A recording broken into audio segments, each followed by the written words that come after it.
ಮಿತ್ರರೇ, ಎಲ್ರಿಗೂ ನಮಸ್ಕಾರ.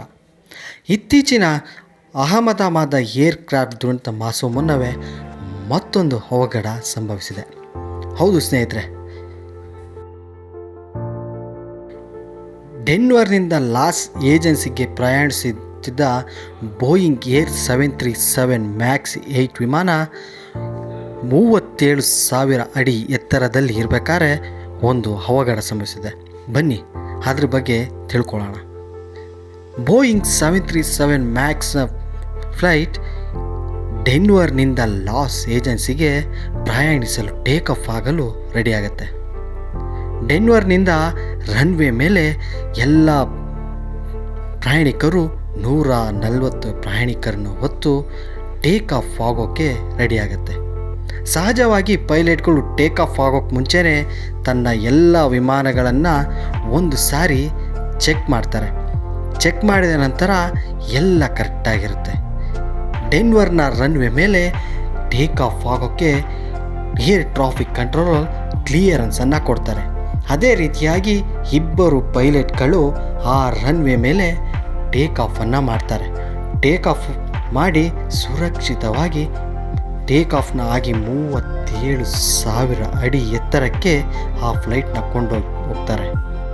ಟೇಕ್ ಆಫ್ ಆದಂಥ ವಿಮಾನ 37,000 ಅಡಿ ಎತ್ತರದಲ್ಲಿ ಹಾರಾಡಬೇಕಾದ್ರೆ ಆ ಇಬ್ಬರು ಪೈಲಟ್ಗಳು ಒಂದು ಕ್ಷಣ ಗಾಬರಿಗಾಗ್ತಾರೆ. ಅರೆ, ಇದೇನಾಗ್ತಿದೆ ಅಂತೇಳಿ. ಆದರೆ ಆ ವಿಮಾನದಲ್ಲಿ ಆಗಿದ್ದು ಬೇರೆಯೇ. ಬೋಯಿಂಗ್ನ ಏರ್ 737 ಮ್ಯಾಕ್ಸ್ 8 ವಿಮಾನ ಇದ್ದಕ್ಕಿದ್ದಂಗೆ ಗಾಳಿಯಲ್ಲಿ ಹಾರಾಡಬೇಕಾದ್ರೆ ಪೈಲಟ್ಗಳ ಮುಂದಿನ ವಿಮಾನದ ವಿಂಡ್ ಶೀಲ್ಡ್ ಇದ್ದಕ್ಕಿದ್ದಂಗೆ ಬ್ರೇಕ್ ಆಗೋದಕ್ಕೆ ಶುರು ಆಗುತ್ತೆ. ಅವರು ಒಂದು ಕ್ಷಣ ಪೈಲಟ್ಗಳು ಇದು ಏನಾಗ್ತಿದೆ ಅನ್ನೋದು ಅವ್ರಿಗೆ ಗೊತ್ತೇ ಆಗಲ್ಲ. ಇದ್ದಕ್ಕಿದ್ದಂಗೆ ಬ್ರೇಕ್ ಆದಂತಹ ಆ ವಿಂಡ್ ಶೀಲ್ಡ್ ಮುನ್ಗಡೆ ಇದ್ದು ಎಡಭಾಗದಲ್ಲಿ ಹೊಡೆದು ಹೋಗುತ್ತೆ. ಆದರೆ ಆ ಗಾಳಿಯ ಒತ್ತಡ ಇರುತ್ತಲ್ಲ, ತುಂಬಾ ಅಧಿಕವಾಗಿರುತ್ತೆ. ಆ ವಿಮಾನದಿಂದ ಹೊಡೆದಂತಹ ಗ್ಲಾಸ್ ಚೂರು ಆ ಪೈಲಟ್ ಕೈಗೆ ಗಾಯವನ್ನು ಮಾಡ್ತಾರೆ. ಆ ವಿಮಾನದಲ್ಲಿಂತೆಲ್ಲ ಗ್ಲಾಸ್ಗಳು ಒಳಗಡೆ ಕಾಕ್ಪಿಟ್ನ ಒಳಗಡೆ ಬಿದ್ದೋಗ್ತವೆ.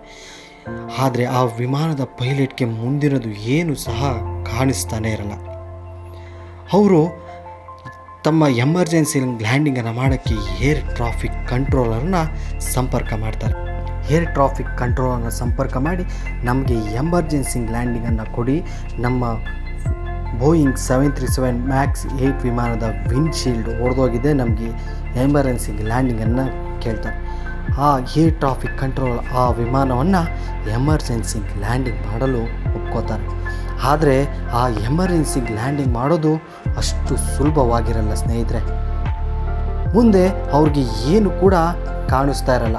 ಆ ಮಟ್ಟಿಗೆ ಅದು ಮುಂದ್ಗಡೆ ಗ್ಲಾಸು ಅನ್ನೋದು, ನಮಗೆ ವಿಂಡೋ ಇರುತ್ತಲ್ಲ, ಈ ಎಲ್ಲ ಪ್ರಯಾಣಿಕರು ಬಸ್ಗಳಲ್ಲಿ ಕಾರ್ಗಳಿಗೆ ಮುಂದೆ ವಿಂಡೋ ಇರುತ್ತಲ್ಲ, ಗ್ಲಾಸ್ ಇರುತ್ತಲ್ಲ, ಆ ಥರ ಗ್ಲಾಸು ಒಡೆದೋಗ್ಬಿಟ್ಟಿರುತ್ತೆ. ಅವ್ರಿಗೇನು ಆದರೆ ಆ ಗಾಳಿಯ ಒತ್ತಡ, ಆ ಪ್ರೆಷರು ತುಂಬಾ ಇರುತ್ತೆ. ಹಾಗೆ ಆ ಇಬ್ಬರು ಪೈಲಟ್ಗಳ ಚಾಣಾಕ್ಷತೆಯಿಂದ ಆ ವಿಮಾನವನ್ನು ಎಮರ್ಜೆನ್ಸಿ ಲ್ಯಾಂಡಿಂಗನ್ನು ಮಾಡಲಿ ಸಕ್ಸಸ್ಫುಲ್ ಆಗ್ತಾರೆ. ಅದು ಅಷ್ಟು ಸುಲಭ ಅಲ್ಲ, ಅಷ್ಟು ತುಂಬಾ ಕಷ್ಟಕರವಾಗಿ 27,000 ಅಡಿ ಎತ್ತರಕ್ಕೆ ತಂದು ನಂತರ ಅದನ್ನು ನಿಧಾನವಾಗಿ ತಮ್ಮ ಪೈಲಟ್ಗಳ ಚಾಣಾಕ್ಷತೆಯಿಂದ ಆ ಎಮರ್ಜೆನ್ಸಿ ಲ್ಯಾಂಡಿಂಗನ್ನು ಮಾಡಿ ಪ್ರಯಾಣಿಕರ 140 ಪ್ರಯಾಣಿಕರ ಸುರಕ್ಷತೆಯನ್ನು ಕಾಪಾಡಿ ಯಶಸ್ವಿಯನ್ನು ಆಗ್ತಾರೆ. ನಂತರ ಈ ವಿಮಾನವನ್ನು ಪರಿಶೀಲಿಸಿದ ನಂತರ ಈ ಅಧಿಕ ಗಾಳಿಯ ಒತ್ತಡದಿಂದ ಹೀಗಾಯಿತು ಅನ್ನೋದು ಬಹಿರಂಗಪಡಿಸ್ತಾರೆ. ಮಿತ್ರರೇ, ಇದಿಷ್ಟು ಬೋಯಿಂಗ್ ಏರ್ 737 ವಿಮಾನದ ಮಾಹಿತಿ. ದಯವಿಟ್ಟು ನ್ಯೂ ಕನ್ನಡ ಚಾನಲ್ನ ಸಬ್ಸ್ಕ್ರೈಬ್ ಮಾಡಿ, ಶೇರ್ ಮಾಡಿ, ಲೈಕ್ ಮಾಡಿ. ಏನೇ ತಮ್ಮ ಅಭಿಪ್ರಾಯ ಇದು ದಯವಿಟ್ಟು ಕಮೆಂಟ್ ಬಾಕ್ಸಲ್ಲಿ ತಿಳಿಸಿ. ಧನ್ಯವಾದಗಳು.